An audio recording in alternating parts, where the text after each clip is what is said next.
Hello, everybody. This is Nick from Film Festival Flix. I'm really excited today because we're going to have a live chat for this month's platform premiere. For those who may not know what a platform premiere on Film Festival Flix is, in March, we decided to start highlighting new content that was dropping onto our platform. And we started with the series in March. I Put the Buy in Bidder season 1. And I'm super excited because today we're bringing back I Put the Buy in Bidder for season 2. The show goes live on our Lady Filmmakers Channel this coming Friday, first thing in the morning. So you could get up at 12:01 a.m. and watch the show. And I encourage you to do that because it would be so much fun to start your day that way. I want to introduce to you or welcome back Marin Lepore, who is the director and co-writer of the series, Rihanna DeVries, who plays Alex, the best friend of the protagonist on the series, Sam, and Evangelina Kisa, who plays Naomi, who is Sam's first girlfriend. So just a little bit of background. The story of the show is it follows Sam, a high schooler who is coming out as bi and sort of navigating what it is to inhabit that identity and really just figure out life as it presents itself to her. Having said that, let's start up. Hey folks, how are you doing? Great, we're so excited to talk about this. I'm excited to have you here. So first off, I just want to point out something that's on your website and is part of all your marketing materials for the show. I Put the Buy in Bidder is created by a majority female, POC, and LGBT cast and crew. Now, I know and have my own thoughts about why that is important to put that out front, but I'd love to hear from all of you why you think that is, where you want to start in terms of explaining what is going on with the show. Yeah, well, I'm the writer and director, and as a woman, as a person of color, as a gay person myself, I feel like representation behind the scenes is as important as it is on screen, because even if you have like a gay story that's like really great, but it's filtered through the lens of like straight writers, straight directors, straight creators, like everyone like within in like the crew positions and cast positions, I feel like that kind of like filters through and like the way you're telling the story. And we really wanted to, or I really wanted to like tell something that was authentic and relatable to those communities.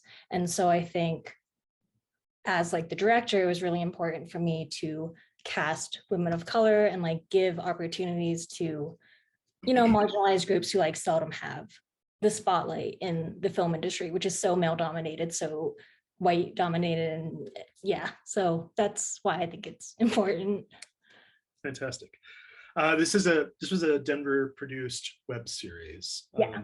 And you know, I have a little bit of experience working in the Northwest on very low budget and very regional based stuff. And I also worked at the Northwest Film Center here in Portland and promoted a lot of that content. So I'd love to hear you as a creator, and also both Evangelina and Rihanna as cast working within the Denver scene, what it was like, or what it is like to work in a regional setting far from Hollywood. I could go first. I think as like an independent filmmaker, so this was like a personal project that I just kind of came up with in like early 2018, and I didn't even know if it was gonna like be shot or anything. I just wrote it, and then my friends were like, hey, let's like get together and like make this thing. But we didn't really have like a budget or a big plan. We didn't have like plans for distribution and everything. We're just like, let's just like shoot it for fun and make it with like a bunch of people we like, and then kind of like see what happens. And so season 1 was like totally self-funded, and then after getting like really good responses from season 1, we were able to like crowdfund for like the later seasons, but it was very low budget, and I feel like everyone who worked on it was because they wanted to be part of the story and they cared about like what we were trying to do. Like a lot of us weren't paid, unfortunately, doing like something low budget, but I think it was just like the passion and the wanting to tell this story So it was like a very small casting crew, but I think it was super fun because it was kind of like tight knit and we were like a family and it was just super fun. Yeah, you used, I believe, Seed and Spark to do your crowdfunding. Yeah, Yeah. I love their model, and I know some of the people behind it, and they're great to work with, both on the side of the crowdfunding efforts that they help support, and then also some of the stuff they've done in the theatrical and exhibition world. It's a really interesting model. Tell me a little bit about the collaboration with the other creators. Like I know you co-wrote the show with Kelly. I'm sorry, I'm Yeah. Kelly Zencone. How did your collaboration come about? So Kelly is someone I met in film school, and Kelly is also gay and she writes a lot of comedies. So we had right off the bat, we had like a lot in common of like what we wanted to do in film and like the stories we wanted to tell. And so season one, I like wrote by myself and Kelly produced it. But then after working with her on season one, we decided to co-write season two and season three just to further collaborate. And she had like a bunch of great story ideas. And I feel like the whole series was very collaborative. Like even with like cast and stuff, you guys would give me notes about the characters and be like, hey, I don't know if Alex would say this and stuff like that. And that was like so helpful. I think it kind of like started with like me writing these characters, but then it kind of like evolved into like everyone kind of owns this story and these characters in this world. Yeah, I was wondering about that, about how much it evolved from script to screen. Actually, I'd love to hear from the cast about what that felt like to be able to have ownership and to be able to help shape that. Evangelina, you want to go first? Yeah, go ahead and start. I'm only going to say this because I noticed like the past three questions kind of had a pattern, and they totally answer this question by saying why it's important for the people in the topic to create the final project. And I think it kind of touches on how the script to screen came to be, because we had different personality information to kind of give Marin, be like, well, maybe they would struggle with saying this, you know, or maybe they would make a joke about this, but kind of be more touchy on this. So I think it just, from being written and reading it for the first time and seeing it on screen, it truly came from the people who have to deal with those issues on a daily basis, and the energy that was on set of the people who understood it. And it was more of like a safe space, and everyone was on the same vibe with creating it. So before she even said action, we were all like, okay, wait, I think it would actually kind of go like this. And then it just looked way more natural on camera. So it was very collaborative, from how Marin is saying with like a director point of view, and then from an actor standpoint, like you're thinking, how would this be in reality? That way the viewer can really, you know, see themselves on screen and be represented. That's kind of how I feel. And Rihanna, do you have anything to add to that? Sure.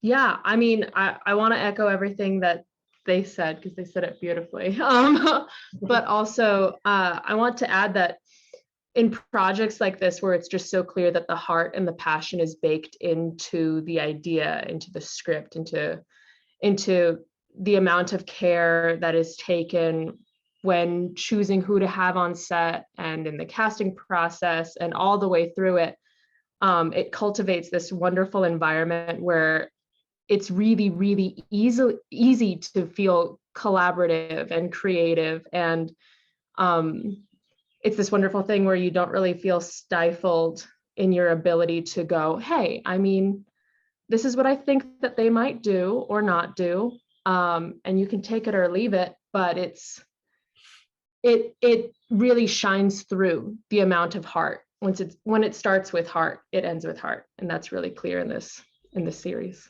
Yeah. I also want to say that working with actors is like my favorite part of being a director, because when you're writing, it's like you're writing the characters, but you don't really, for me personally, like I didn't really know what I wanted for the characters individually.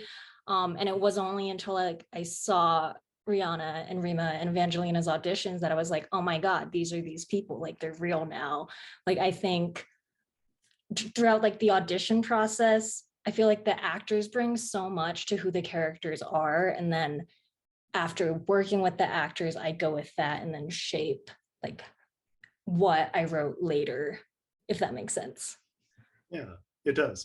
What was the casting process like? Did you have sort of maybe not preconceived notions, but sort of like benchmarks for what you absolutely needed the characters to inhabit? Yeah, so for casting something so small and indie in Colorado, I basically just like wrote little character descriptions, like Sam is this age. I would like her to be a woman of color. She's awkward. She's blah, blah, blah, just like a few little descriptions. And then I would post those bios on like Facebook page casting calls and stuff. And then like local Denver actors would see it and email us. So it was very low key and chill. And then out of those actors, they would come in and audition. But I didn't have like very like super, super detailed set in stone ideas of who I wanted. I just knew I wanted women within this age with this kind of vibe. And again, I wanted them to be women of color because I'm a woman of color. But yeah, and then I think just leaving it open for like the actor to bring whatever they think they can add to the character. And how extensive was your casting process? How extensive was it? Mhm. It probably took like a month, maybe. It was pretty quick. It was like, oh yeah, I think it was over like a month. We like posted it and then people came in on and made auditions, and then within like a couple weeks we like decided. And I think also like our cast made it so easy to decide. Like after seeing like Rihanna and Evangelina and Rima's auditions, I was like, oh my God, these people are so great. I would love to work with them. They like bring such great energy. And also with casting, you have to cast people who have like compatible energy to like the other characters. Like obviously Sam and Alex are like best friends who have like known each other since middle school. And so while like casting, so I cast like all three leads kind of concurrently to make sure everyone would like match. And then Rihanna and Evangelina, what was casting like for the two of you? And then I'm also curious about your background in terms of performance. If this was your first gig, or if you had done others, or are you continuing to work?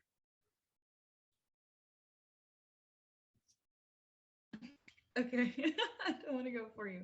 Okay, so the casting process I think was really interesting, to Marin's point that I don't want to say that she kept it vague, but she didn't write out every single little detail to the height, to the, at like every measurement of what she wants the person to be. Like she had the idea set in her head based off of personality and kind of like she said, the energy that they're going to bring. And I thought that was interesting when I read it. I was like, oh, okay, cool. So she's going based off how we read, what kind of attitude we had with our coworkers there. And I think that made it super authentic, because I didn't read the description and say, oh, well, I don't fit it perfectly, so now I'm going to go bomb this reading. Like it was so laid back. And I remember reading I think we just did it for fun. She's like, I'm going to have you read for Alex. And I was like, oh, great. And then I read through the lines and we kind of just looked at each other and we're like, yeah, so that was not it. You know what I mean? Kind of had in mind like the energy that she wanted for each person. I think I read through both Alex and Sam before I did Naomi. I think I read for Naomi last. And it was serious because I think she just had the idea of the personality in mind before like the visual fit. It was a very fun process for casting. I think we had Goldfish. We kind of hung out for a minute. And she just kind of made sure that it was the right fit based off the energy and personality. It was really cool. The snacks are important. Yeah. Cool. Oh no, go ahead. It's okay. No, Rihanna, please, I want to hear. Well, I mean, my experience was a skosh different, just because I could be wrong, but I don't remember coming in person. I submitted video auditions for all three roles. And I remember reading the casting call and seeing that it was a queer project, and I was like, and so I put myself in for every role that I could be considered for, because I just wanted it so badly. I don't know, sometimes as an actor you read casting calls and you go, I can tell that this one's going to be a good one. And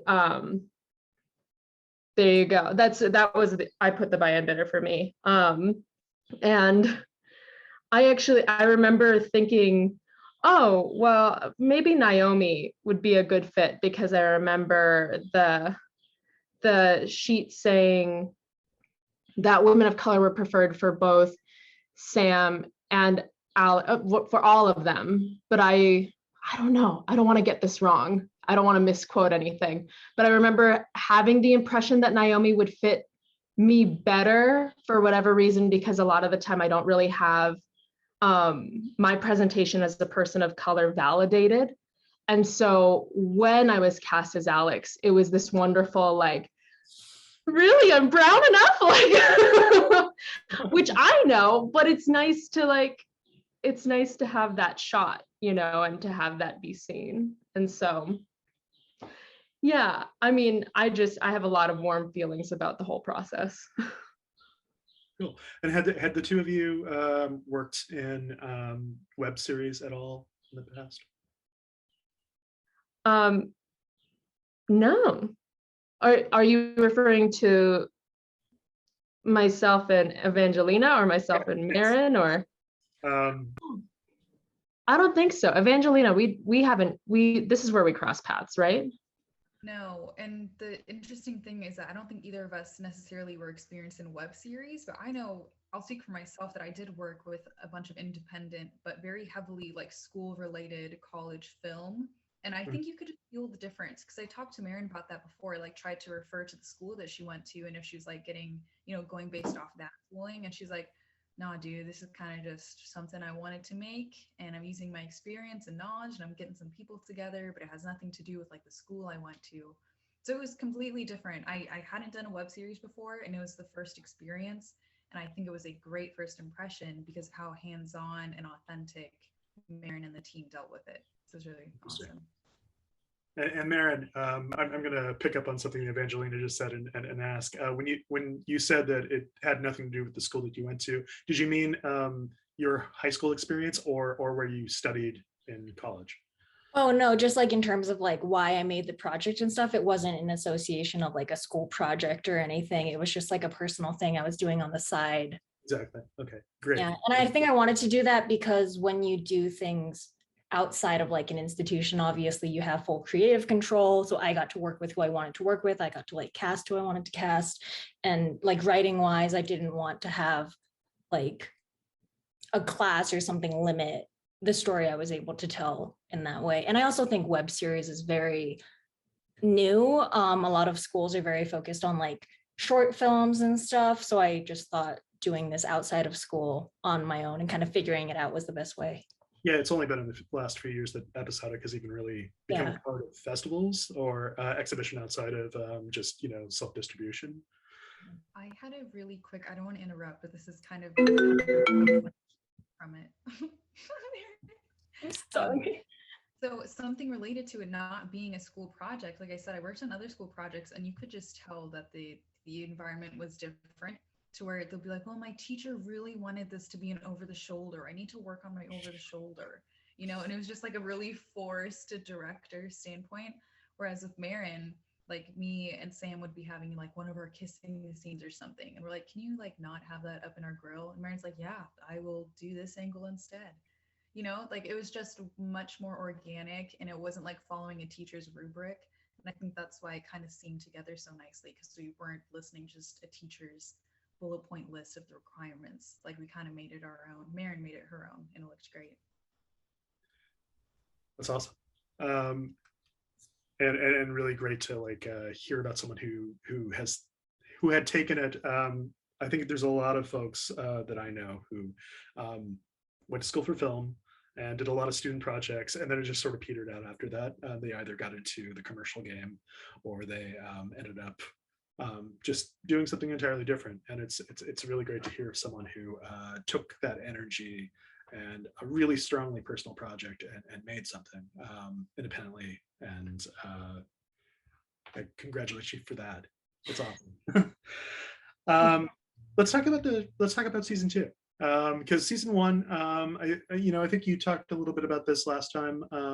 It's definitely like sort of a preamble almost for the show. Like the show starts with Sam coming out, and mostly coming out, she's coming out to her friends, and she's sort of just exploring her identity a little bit, but it feels more like by the time it wraps up with the last episode of season 1, we're just starting. And with season 2, she's gone from coming out to suddenly having like, I love how you featured at the beginning of each episode, like the buttons and the pins on her jacket. And so like she's actually wearing like visible slogans promoting her identity and asserting it out into the world.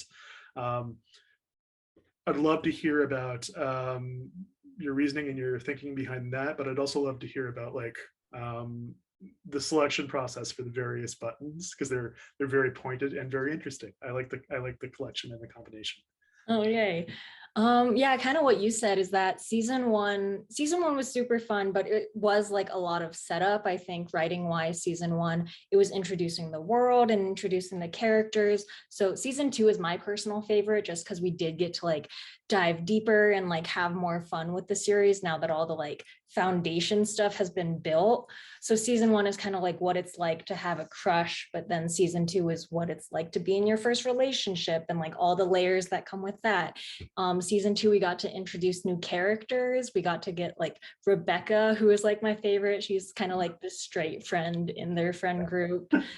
We get to see more of Sam's mom and how the relationship with her and her mom develops. So I think season 2 is just overall, it's more personal, and we got to do more character stuff. I also feel like Naomi as a character, we got to develop her a lot more, because season 1, she's kind of just like the new girl, she's the love interest, she's the crush, but it is more about like Sam and Alex. So then moving on to season 2 and season 3, I feel like you get to see more of Naomi's background and like her relationship, even like outside of Sam.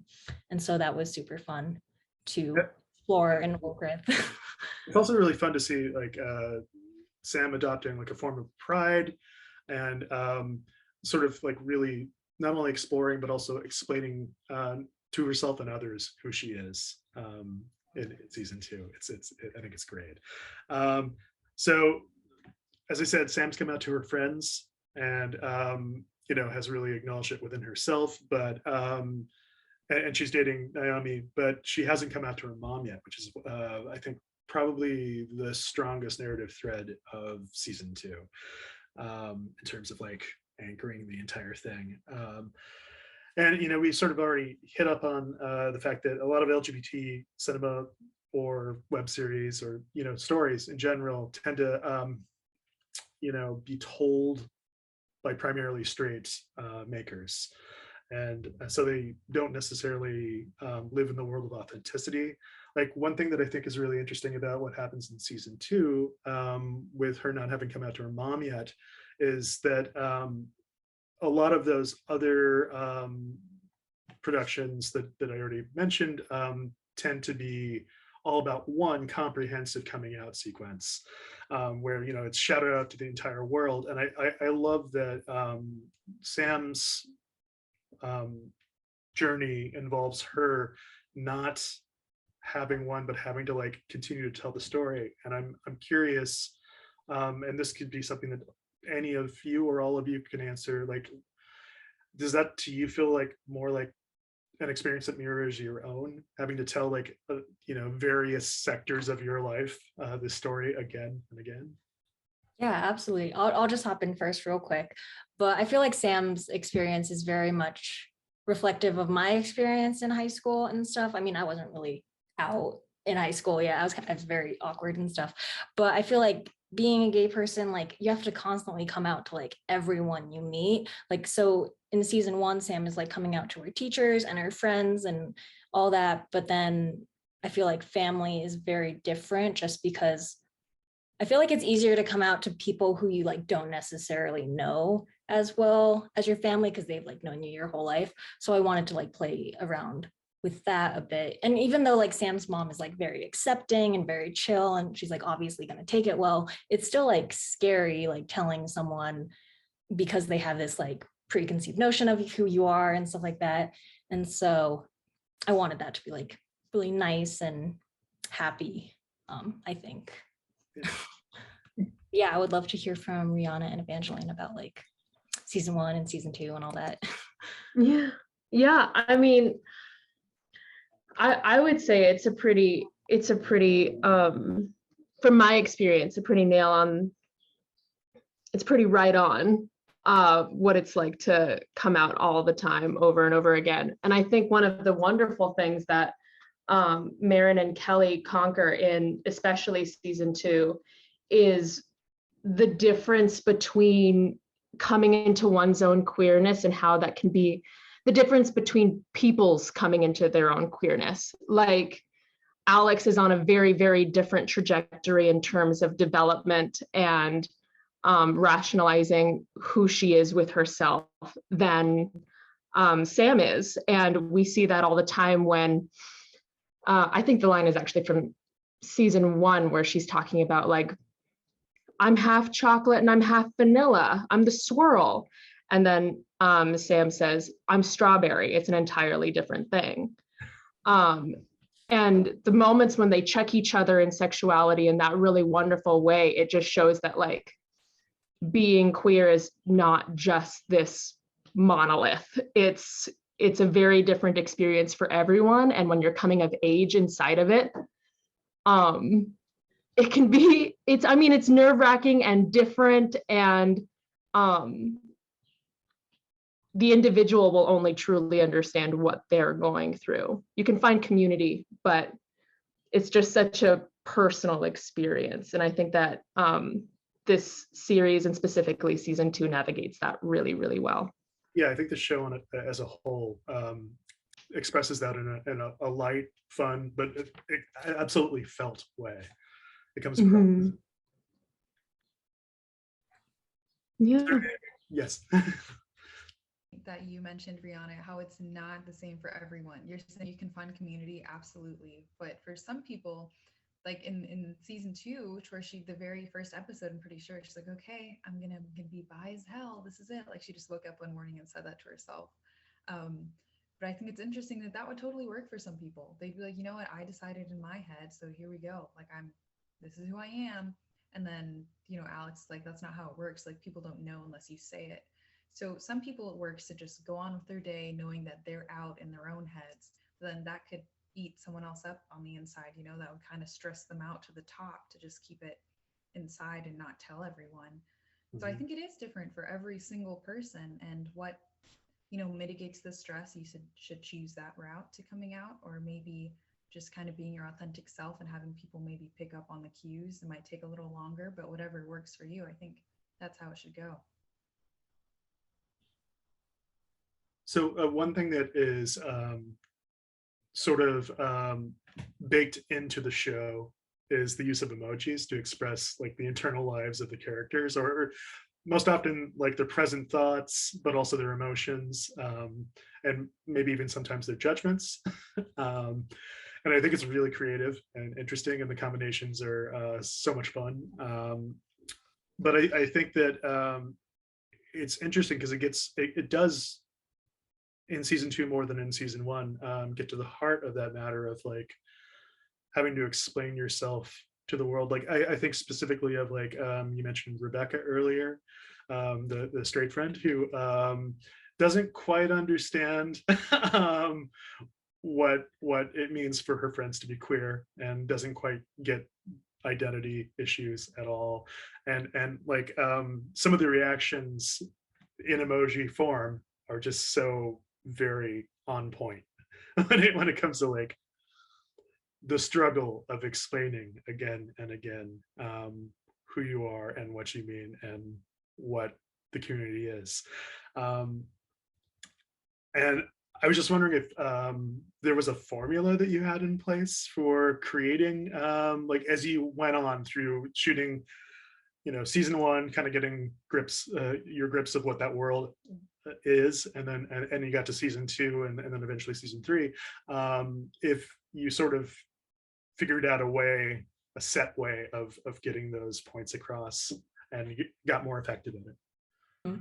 Yeah, I love the emojis so much. The emojis are actually written into the script. So whenever they pop up on screen, like in the script, it was like emojis pop up here and they're these ones. And the reason for them is because I feel like Sam is a very like internal person. She has like a lot of like internalized like bitterness and anger at the world, especially in season 1. As opposed to like Alex, who was like very external. And so we needed a way to like show Sam's emotions without it being like too cheesy, I guess, because I know like voiceover has already been done so many times, and like how do we show like an internal like monologue almost. And so I was just playing around with like, what if we had like little feelings like pop up around her head and stuff. And I don't know, it was super fun. And co-writing it with Kelly was really fun because in season 2, she would like suggest a bunch of emojis. Like we should have this one here and this one here. And so I don't know, I just think it's like a really fun way to like show the character's thoughts in a moment. And I think it also adds to like the whole millennial Gen Z feeling, because we did want it to be modern. And I feel like in this day and age, like teenagers use social media and they use emojis, and this is just kind of like how we communicate. So yeah, that was fun. Yeah, no, I mean, I think there is a real strong focus on the tech of the moment. You know, there's comments both intergenerational, like Sam's mom's inability to use Facebook, for instance, so she's not really getting any of the hints that she's dropping about who she is. And then also like there's the sequence where I forget the character's name, but the gay cousin returns from season 1. And he's just on all the wrong platforms and he gets scolded for it. So that's really fun. And then, you know, like having the texts appear on screen, it just keeps things really light. And I think when you're working in a form like web series, which can be so truncated in terms of how you tell a story in like a quick burst, it's interesting to have these other methods and devices for telling that story. So I totally congratulate you on like, especially the emojis. The emojis work so well in the show. It's really fun. Thank you so much. I wanted to get into some of the character work, and Rihanna, I love that like Alex in especially in season 2, but also in season 1 for a certain point, or to a certain degree, is kind of like Sam's guide through what it is to be out. And then also like just explains things that maybe are either not obvious or just like so incredibly mired in a specific point of view. Like one of my favorite jokes in season 2 is when Alex says Snapchat Bitmojis are gay second days. So I was wondering what it was like to take on a character that like inhabits both that like there's like a sort of very spur of the moment, like strong energy coming out of that character, but also almost like a maternal instinct of sorts. And I was just wondering what it was like to inhabit that role and that energy.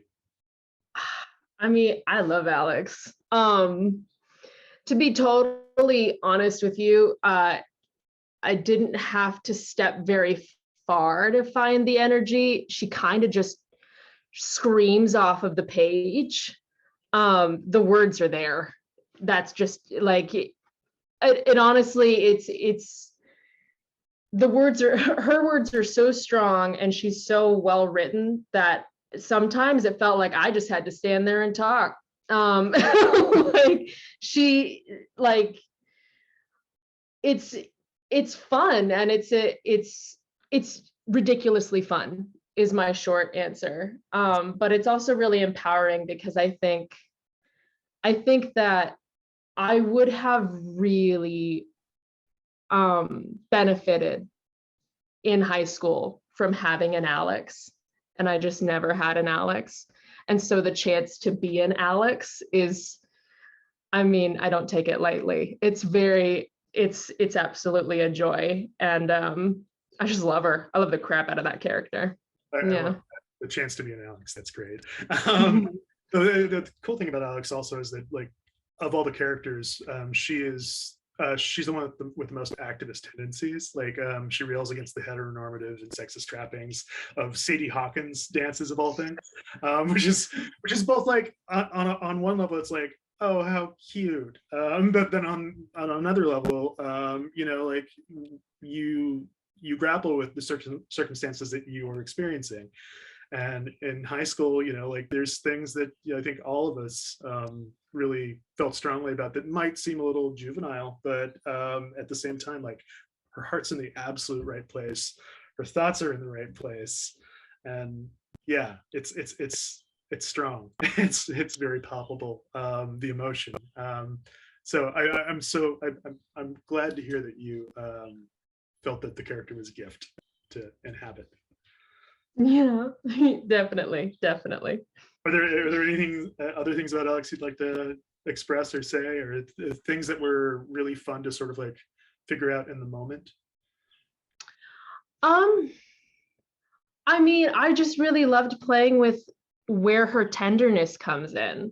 I had a lot of fun, especially in the scenes between Alex and Sam, where just learning her like massive capacity for loyalty and compassion, because she can come off like pretty bullheaded and stubborn and everything, but like you said, all of it's well intended. It all comes from the heart. It's coming from a place of, I care because it's something worth caring about, and I don't know why you don't care.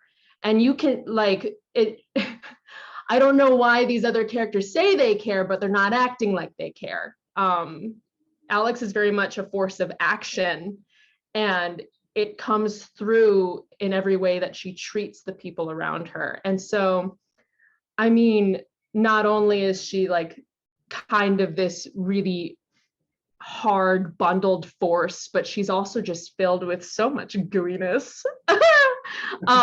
Because you just don't get to be like Alex without really loving people very hard.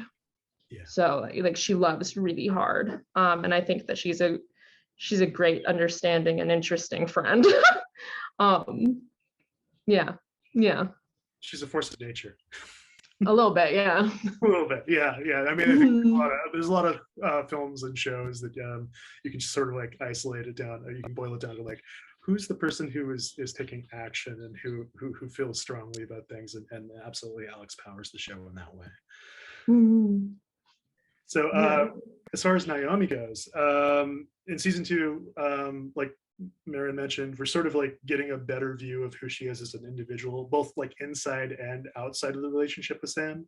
Like we get to see that she leads the photography club, and just has other interests that like really, you know, build her out as a character outside of who she is with Sam.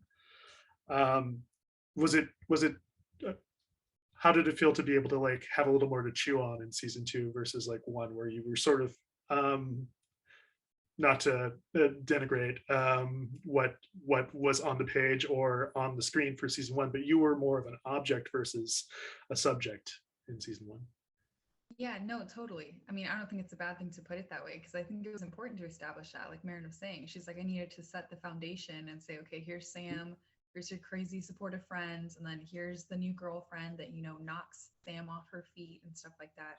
So I was all there for like, okay, we're just establishing that this is the girlfriend that makes her, well, not girlfriend yet, but this is the crush that kind of rocks her world. I was like, okay, I'm down for that. I'm down to just, you know, say a few things and, you know, put her in a good mood, and it looked funny on camera.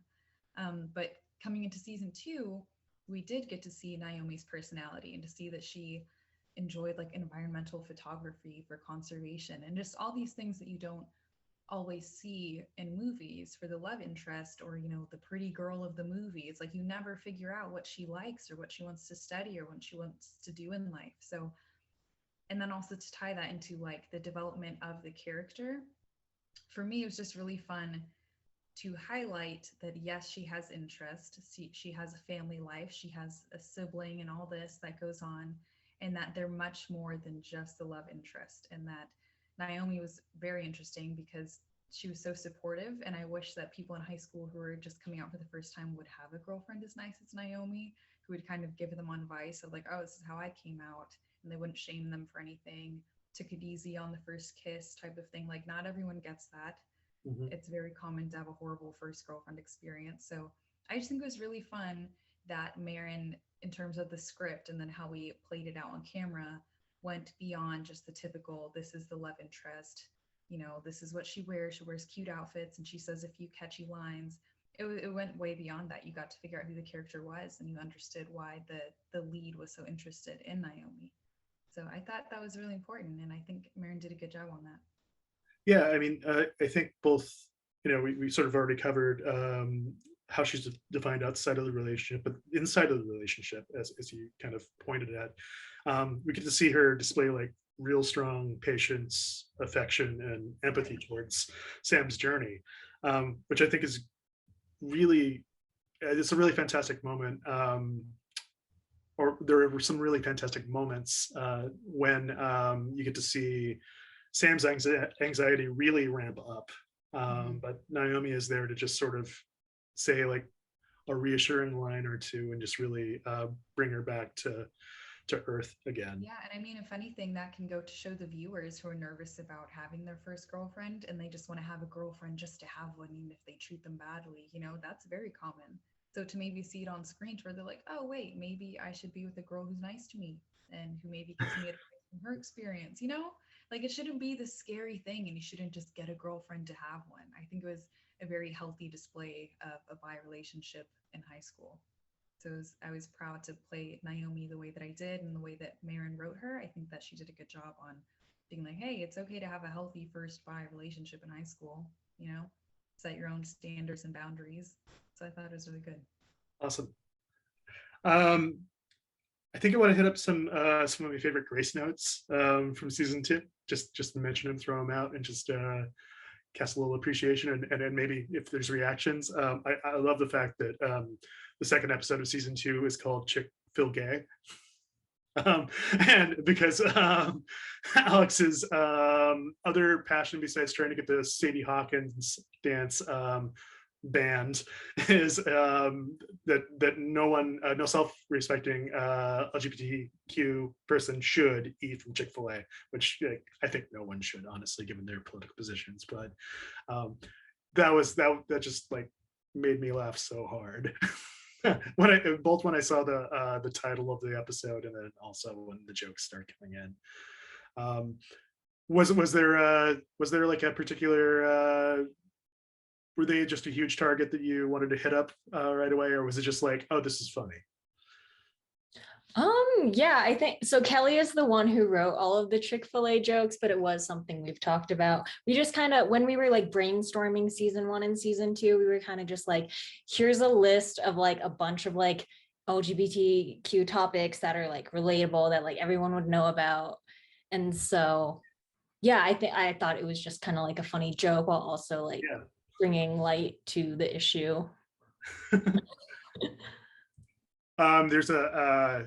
There's a friend of mine who was married to one of the screenwriters of Sonic the Hedgehog, both 1 and 2, who I had commented to her that there were a lot of jokes about, and I'm not going to give them any sort of advertising here, but a particular restaurant chain is mentioned a lot in those movies, and I was like, did they like sponsor it? Is that just like product placement?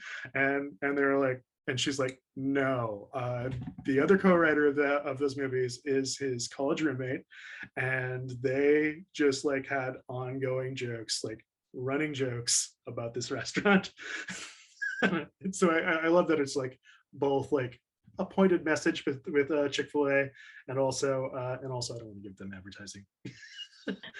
Free advertising either, so let's just not even mention them anymore. But I also feel like it was kind of a character choice too, because it showed the difference between like Alex and Sam's like activism within like being gay and stuff. Like there's like, so Sam, like obviously Sam and Naomi ate at Chick-fil-A. They were like, it's not really a big deal. And then whereas Alex was like, you cannot do this. So like adding that kind of like conflict between them, but then also just showing like the diversity of like how everyone is like kind of different in terms of like their political wokeness or like activism or whatever. Fair. Like just because you're gay doesn't mean you're like inherently like a gay activist, you know? I love, let me see what else. I love the Don't Make Me Go Back to Clown Club bits. It's so unexpected, so funny. And on top of that, like it also works in like this weird Fight Club joke, I think. That's what I'm hearing. Yeah, it was a Fight Club joke. That's like, oh my God, it's so funny. So I actually went to like a clown camp as a kid. I was yeah. So I like love clowns unironically. I think they're really funny. So for season I know a few professional clowns. yeah. So for season 2, I was like, we just have to like sneak in a clown joke somewhere. And then there's a couple of wardrobe choices that I thought were really super cool. Like one that not everyone will pick up on. So please look for it when you watch season 2. Alex's fuzzy slippers in the high school restroom. pretty fun, pretty cool. And then of course, like you guys are gonna just go wild for the pickle costume, because the pickle costume is magnificent.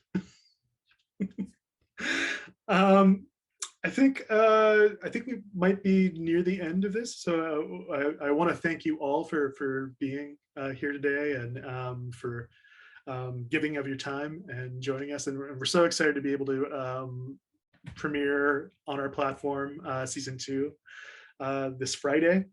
But before we go, I'd love to hear from all sides of the production, acting and writing and directing, what your advice might be for other makers who want to get involved in not just indie film work, but also making episodic content. Oh man, I feel like this is gonna come off as so cheesy and cliche, but like just if you're passionate about a story, just do it. You can figure it out. Like go rally like a small group of friends who support you, and you will figure out how to make, like, you don't need like a huge budget and fancy equipment. You can literally just get your friends and shoot them doing stuff. Like I think we just need more content from like people who are passionate, and even if you don't have those resources, I think we can creatively just like use what we have, and then in the long run, like people will thank you for making it because it is important. I don't think that's cheesy at all. I don't know if you follow or have ever seen like Jim Cummings posting, the indie filmmaker posting on Twitter. Like his whole account is just all about like, you just need to, like, if you have this passion and you want to do it, you need to grab the tools and start working. and you know, he talks about not looking at the barriers, at just making. And I think it's really inspiring. And I would also just say, like, don't wait around for permission either, because like the people who are running the film industry right now, they are like it's like a very small group of people. And if you're not in that group, then it's going to be very hard to like make your own stuff with their approval. So just like go off and do your own thing and find people who support you. And that's going to be way more fun, because ultimately you just want to have fun and like enjoy doing what you're doing. And it shouldn't feel like work. Totally agree. Oh. Cool. Do either of you have anything else to add, or any parting words? We can say whatever we want. This is Zoom. I mean, I completely support what Marin was just saying. She's like, at first you just, you know, if you have something in mind that you want to do, just do it, even if it's a low budget / no budget. Like, get it done, because once it comes out, someone will thank you for the project that you put out. I think that's not said enough. You know, you should be proud enough of your work, knowing that you put it out there, even though people can tell it's low budget or not. But someone's going to be thankful that that content is out there and that they have the representation. Because if you, it's almost a selfish move to be like, well, what if they notice that it's low budget? I don't want to tell this story. But then think of it that the viewer's never going to hear the story if you don't kind of just put it out there and tell it. So maybe think of it that it's not for you, it's for a greater good. So if you have a good message, put it out there for the viewers, not for yourself necessarily. Even though it can be a creative outlet, I think that it should be for everyone and not just for your own pleasure of saying that, oh, I had a high budget. film that I just made. You know, it should be for the viewers before yourself. Well put. Thank you. Rihanna, do you have any parting words? I mean, I think that they said it wonderfully. And frankly, I mean, I don't think that I Put the Buyer in Better looks low budget. I don't think that that's what you're looking for when you watch I Put the Buyer in Better either. What it boils down to is that stylistically, visuals and budgeting and production, all of that only goes so far. It's about what happens in the writer's room and then the process up until that point that makes something meaningful.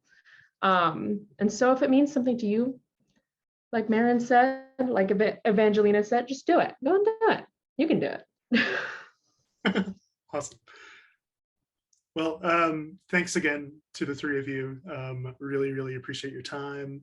I just want to put it out there again that I Put the Buy in Better season 2 hits Lady Filmmakers Channel on Friday, first thing in the morning.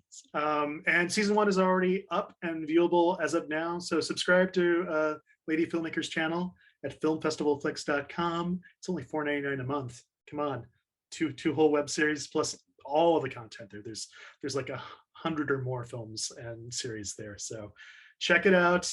And until next time, thanks so much. I'm Nick, and have a good day, everybody.